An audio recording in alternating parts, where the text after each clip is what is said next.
Headline చూద్దాం. Vijayawada highway విస్తరణ వేగంగా నిర్మాణ పనులు. మంత్రి కోమటిరెడ్డి వెంకటరెడ్డి కీలక ఆదేశాలు. తెలంగాణలో మంకీపాక్స్ కేసుల భయం. వైద్య ఆరోగ్య శాఖ మంత్రి కీలక ఆదేశాలు. మెడికల్ కిట్లు అందుబాటులో ఉంచాలని సూచన.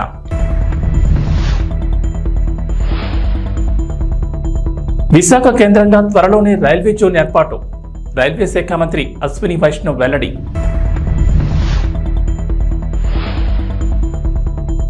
ఏపీలో ఉచితంగా డిఎస్సి కోచింగ్. ఏపీ మంత్రి స్వామి కీలక ప్రకటన.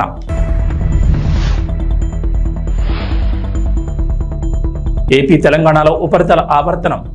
పలు జిల్లాల్లో భారీ వర్షాలకు ఛాన్స్.